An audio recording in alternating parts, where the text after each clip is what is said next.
You're watching SBA Today. With all the latest news, stories, and advice, here are your hosts, Paul Long and Tanya Mazurek. Welcome to SBA Today, presented by Res Title, your SBA title experts for the week of September 29th. I am Paul. And I am Tanya. Hey, so I'm really curious because I got a lot of messages last week about you and Mark. And I was just curious if Mark ever reached out to you or anything like that. Just curious. Yes, Paul, you're such a butthead. And because of you, Mr. Brother from another mother, yes, I got quite a few people that reached out thinking I had some new beau or something, by the name of Mark. Nice. And oh my God, nice. even friends, Paul, were reaching out and they're like, Tanya, is there something I need to know? And I'm like, no. Yes. No, there is not. Oh, you. I was like, no, there is nothing you need to know. That is just Paul that loves to mess with Tanya. So anyway, I actually ran into a Mark with a C earlier this week, and I was like, oh my God, maybe I can set up how funny would that be? Okay, anyway, sorry. Okay, I digress. Paul, even weirder.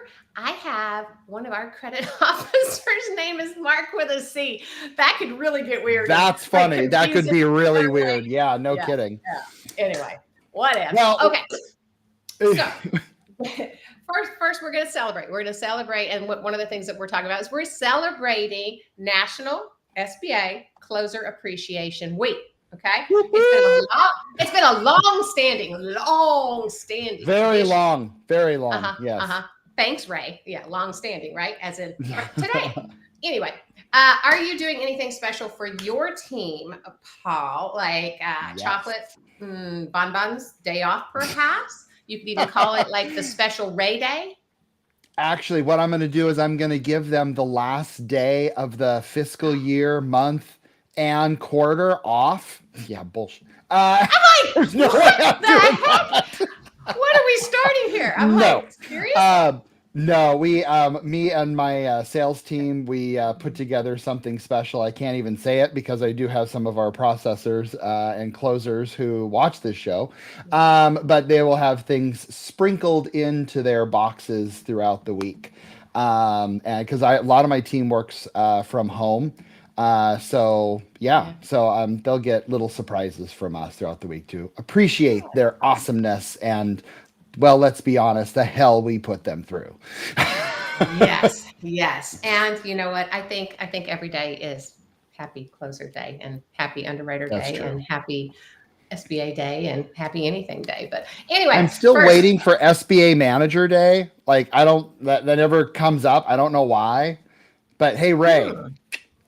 SBA manager. Oh, Ray's going to give you right, Ray, because only you can create the next big day, right? Paul can't create it. I'm just going to create National Tanya Day. So we're just going to go with National Tanya Day. I think everybody will celebrate. Okay. Anyway. All right. Typical SBA today. We have a quick news. Why don't you take us into that, Paul? Yeah, so here we go again. If you haven't been in SBA, this becomes a norm. Possible government shutdown. I used the terminology yesterday. I'll bet you my 401k gets shut down.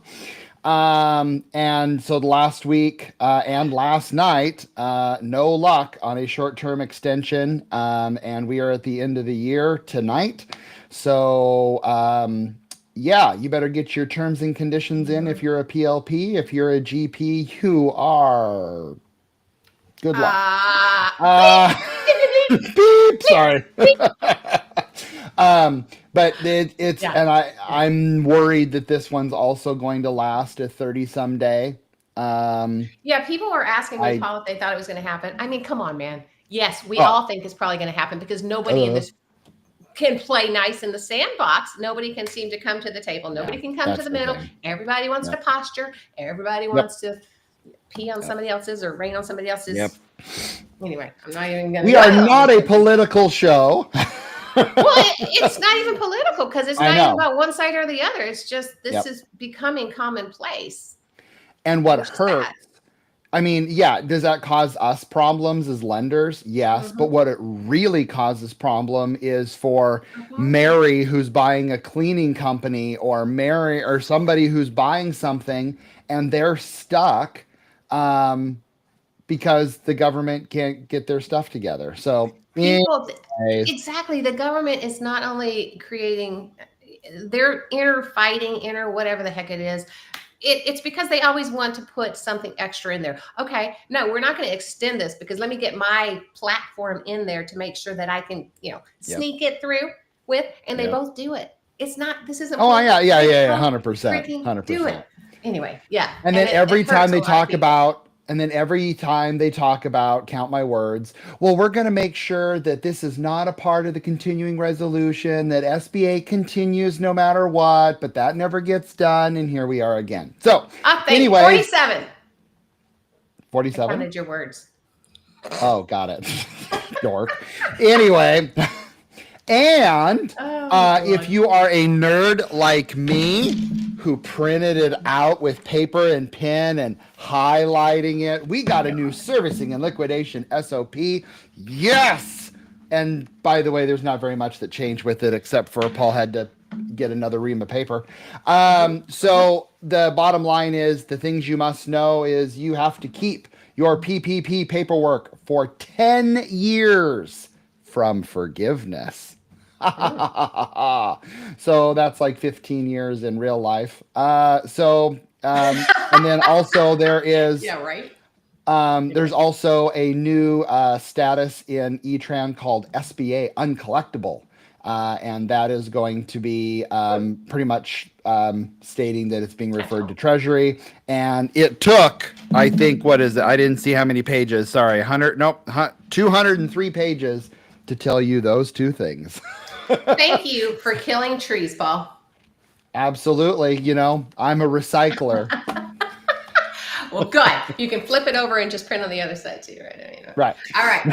So since this is National SBA Closer Appreciation Week, we're bringing back our friends. We're going to bring them on Res Title for a special educational discussion regarding our closers, right? And Res Title. Woo! Exactly. I'd like to introduce Regina Brega. I do this every time. Anyway, President and CEO of Res Title, as well as Rachel L'Esperance, closing supervisor also of Res Title. Welcome, ladies, and thank you so much for bringing the estrogen to the show to take out my testosterone-driven friend that gets me every time. Y'all help me. It's going to be all dudes next week. We're here to help on both sides, hopefully. And I want to jump on those national days. If we could fit like a Regina and Rachel one in there too, that'd be fantastic. Right. Sign us up for that. Title and escrow day. I mean, come on. This is great. National Title Day. We'll take it. No, title and no. They wanted specific named days. Oh, okay. Gotcha. Well, yeah. In my world, every day is Rachel Day. Exactly. Probably. Oh, thanks for having us, guys. Absolutely. Anyway, so we're going to talk about, what makes great SBA closers, and what we want to kind of share, or what I want them to share with you is, what are some of those traits for what makes a good closer indispensable? Speed, accuracy, communication, showing up. Amazing. All the things that make a closer so important. So I'd love to open it up to either one of you. What's your perspective? What do title and escrow companies value in closers? Rachel's like, I think they value good partners on our side, right? No, I'm kidding. 100%. I mean, and that's the thing, and the way we look at it a little bit is we start to look at like what we value as closers on our end too, right? From a title closer's perspective. And when we bring people on our end, because we want that to mirror on both sides, and that's how the partnership develops. For us, when we're looking at closers, there's two big things that I'm always looking for. Closers, number one, this is customer service, right? They are the ones dealing with our borrowers through that really tricky end part of this process, like putting it all together. We need that customer service aspect. And number two, they're problem solvers, firefighters, whatever you want to call it. You know, those last minute changes and fixes and things that come up, they're the ones that deal with it. So on the title side, when we're looking to hire, that's what we're looking to hire. And we're hoping that who we're working with closes on the other end that mirrors that. When we brought Rachel on, I'll let her tell a little bit about her story and the people, the way she works with closers on the other end. But, you know, she, love you, Rachel, had no title experience, had no mortgage or lending experience, but she had a hospitality experience. And she came in eager and ready to go and tells us how she solves problems when this happened, when that happened. I was like, there it is. I could teach you all the other stuff. So, you know, those I think are two qualities, not only from a title side, but the lending side. When you're looking at that closer, it's like in baseball, right? Why does the closer have the name? They're the ones that have to solidify whatever's happened up to that point. They're the ones that have to close it out, I guess, if you will. The name is very appropriate. So, but Rach, I mean, you know, feed off of that a little bit. Tell about what you experience on your end. Absolutely. Like we can only talk about from the title closers end of things. But for me as a closer, when I'm working with a closer on the lending end of things, the ultimate goal is just to get the loan closed, right? So whether or not something was missed or we have an hour to get this done, you have to develop a partnership with your title closers. I've been online till 2-3 o'clock in the morning with people on the West Coast just trying to get things done. And that's really what you're looking for, is ultimately to just get it done for the customer, because if we don't get it done, we don't make money, right? Well, I'm going to add something in that. True. I'm going to add something because both of you guys brought up like the most amazing point. When we get to the closing end of it, that sets the tone for the rest of the relationship. That ends a really challenging time frame potentially for the borrower, but it also sets up how that relationship is going to move forward. So the closer, like you said, bringing in Rachel, right, and her maybe not having closing experience up front, but she had the personable. To me, that is so flipping important from a closing perspective, because they're asking for a lot of things. They've got a lot on their plates to make sure that they're covering the bases to cover everybody. And if they're doing that with a smile, they're doing that recognizing what that borrower's going through, bringing that personable relationship connection piece into it. I think that is the most amazing piece. That's one thing that I absolutely love and want in my closers. Anyway. Yeah, I think you make a good point about recognizing what the borrower is going to, right? Like, so something we talk a lot about when we talk about customer services, okay, we might be doing closings all day long. And these SBA closers, whether you're doing SBA, whatever types of loan you're doing these constantly. But for this borrower, this is one of a handful of closings that maybe they've done. If they're an investor that has a lot of properties, it might be the first one that they've done. This is a new experience for them. And so being aware of that, I think when you say like recognizing the stress of that, maybe this is a new business venture that they're opening, and there might be a lot of nerves that go with that. And it's our job on our end in partnership with the lender and to make it at least seem as smooth as possible, even if things are completely blowing up in the background. At least make it feel like they're And Rachel, I'm sure, I mean, y'all both, you get, oftentimes they get to this this point and they're just ready. Whatever has happened up to this point, but they're just ready. So oftentimes too, they might be stressed out. They might come at you. They might,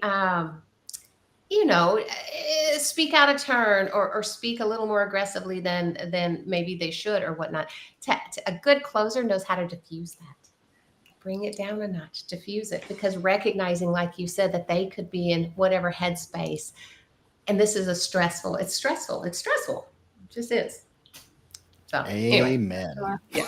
I mean, we'd love to say in a perfect world, nothing goes wrong and it's so smooth, but it's Rachel, are you stressed today on the last day of the month? Right? And you guys did this today on the last day of the month. I didn't even think. That was. Oh my God. Horrible planning. Perhaps poorly planned, but whatever. Hey, just a testament to being able to multitask, right? All that's right.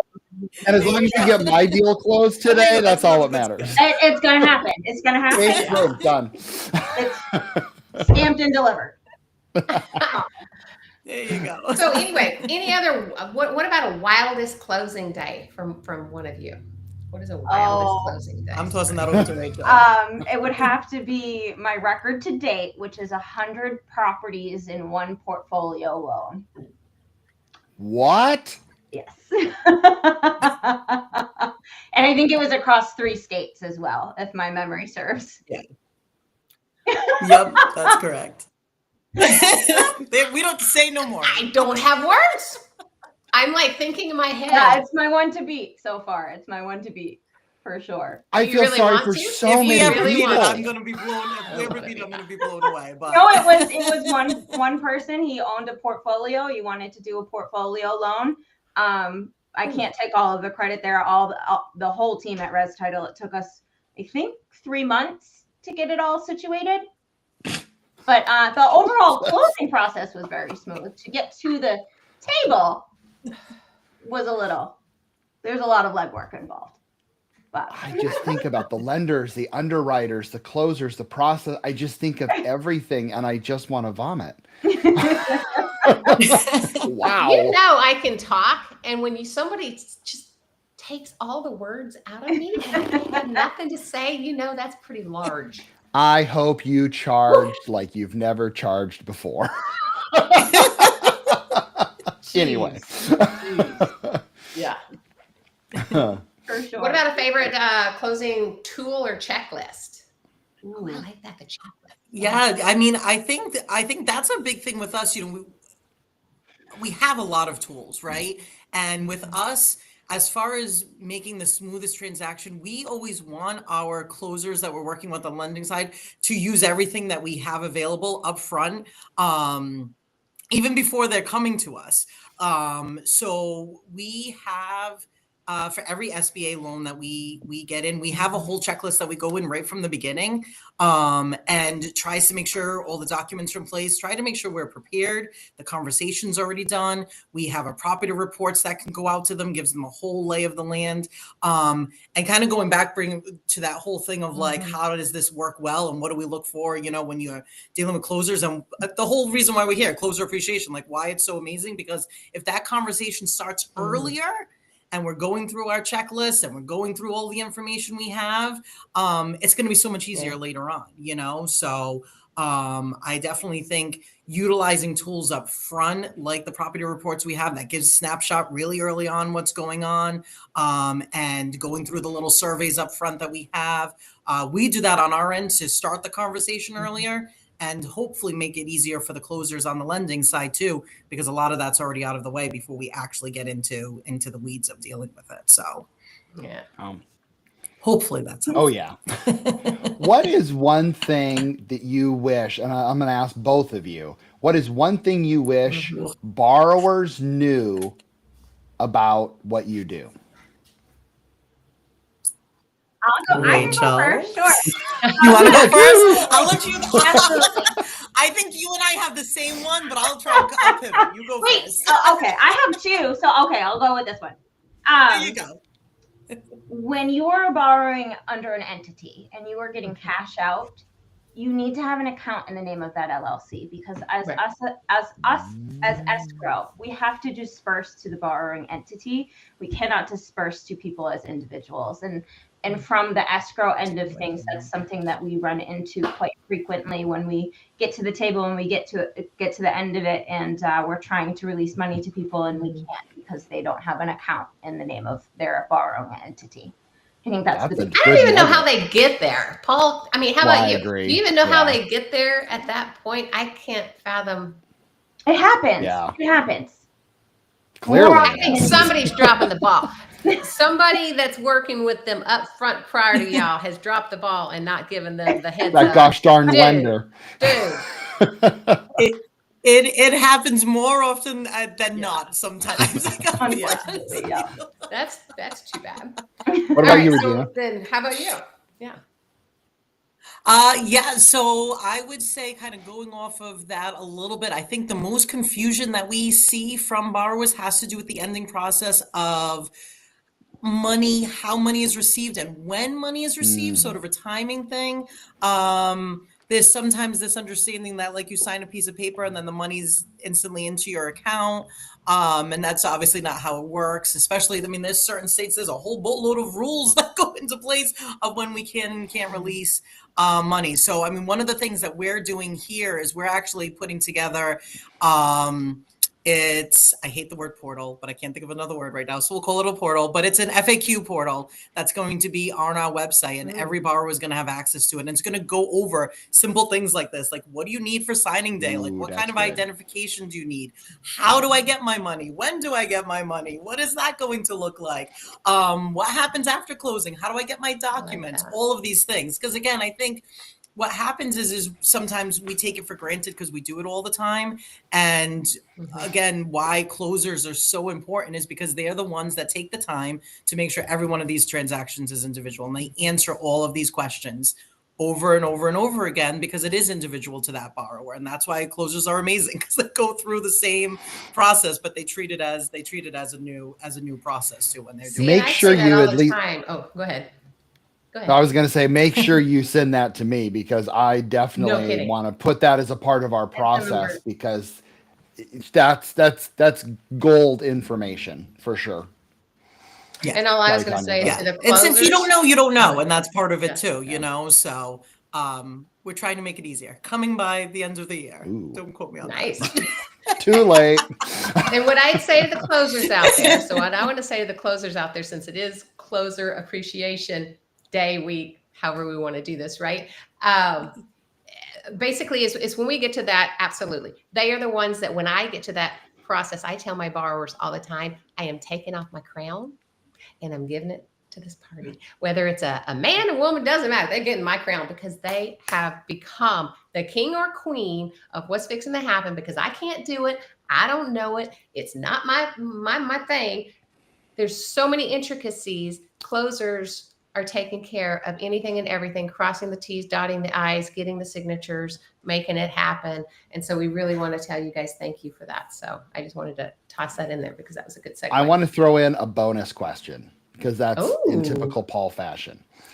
What is a tip that you can give to a closer who, again, we never do rush deals. Rush deals never happen in our industry at all.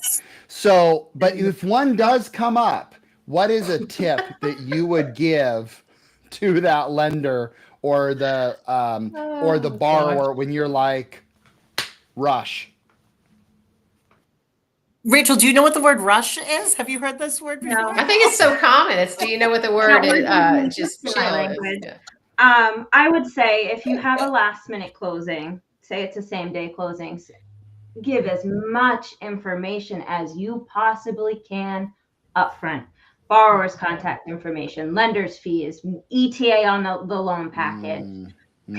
Over communicate, especially with your title closers, because we're the ones answering the borrower's calls. And if I don't have an update to give, I can't pull it out of nowhere. So just communicate with your title closers. Like, where are you pulling it out of? What? I was going to say, this is Paul and I. We say crazy stuff all the time. I think the communication thing, and like sometimes old school communication too, like just pick up the phone. Like we're big on that here. I like Rez, like just pick up the phone and have a conversation, because sometimes email is tough. Or so delayed, or like people just get so many, pick up the phone and have that phone call. We try and do a lot with our lending teams from the beginning. We do onboardings and we do workflow processes, but like things come up. I know it's crazy to hear, but different things come up. And I think you can't be afraid just to pick up the phone and have a conversation with somebody and be like, all right, what do we got to do to get this done? And I think that's underutilized a lot. And now in this very technology. Maybe a closer checklist. 100%. Closer check. Oh, he's making more checklists. Sorry, I'm just saying. I have that closer checklist, but speak about it. Yes. It's manifesting it. I also think that's a generational thing where a lot of things are in emails now, and a lot of, even my generation, we don't like to pick up the phone, but I would prefer 5-minute conversation over 20 emails back and forth any day of the week. Fair enough. I think it's too easy in any kind of conversation. It's too easy for things to get missed in email and or text, Absolutely. which is the challenge these days. And you go back and forth and spin your wheels and do something incorrect and go down a rabbit hole. Mm-hmm. Pick up the phone. It takes a lot less time. Right. Absolutely. But I just also, want to Tanya, text. I love that you and I are doing pick up the phone like this. Oh, even I though still that's do not that. how you pick up the phone anymore. Apparently, it's this now. Did you guys know that? Nobody actually has a phone. What is It's it? this now. It's this now. Did you know that? Yeah. Because this is how you hang up the phone now. Oh my God. Oh, Well, okay. How about I do Interesting. this that I'm holding like this and I've got the cord in this hand? Oh, now you're twisting. really Sorry. Okay. No. We're over time. We're going down a rabbit hole. Oh, whatever. He's just sick to death of all the estrogen. We gotta get his loan He budget. wants to get Yeah. all this estrogen. It's the phone conversation didn't matter. Right. Thank you very much for being on. And again, thank you for what you do in the closing process. I know it's not easy, and anyone who thinks that your job is easy can go pound sand, because it's not. It's not. Everyone's job is hard, and I appreciate what you guys do at Res Title, and I appreciate our closers and our processors and everyone who touches paperwork to get us to the final end. So thank you very much for being on. Agreed. 100%. Thank you, ladies. Yeah, absolutely. Thank you for having us, and thanks to all the closers out there who help work with us and try and make it easy for everybody. It's all about the borrowers in the end. Yep. So 100%. Well, thank you, ladies. And okay, guys, that's it for today. We're here on Tuesday mornings, 11 a.m. Eastern Standard Time. Otherwise, find us at your convenience on any of the channels where you get your podcast. And if you've got any questions, reach out to Paul or I on our personal LinkedIn pages. Other than that, I don't know. Try out Res Title if you need some title work done. And hey, we'll see you next week. See you later. All right. Be awesome. thanks. See you guys. Bye.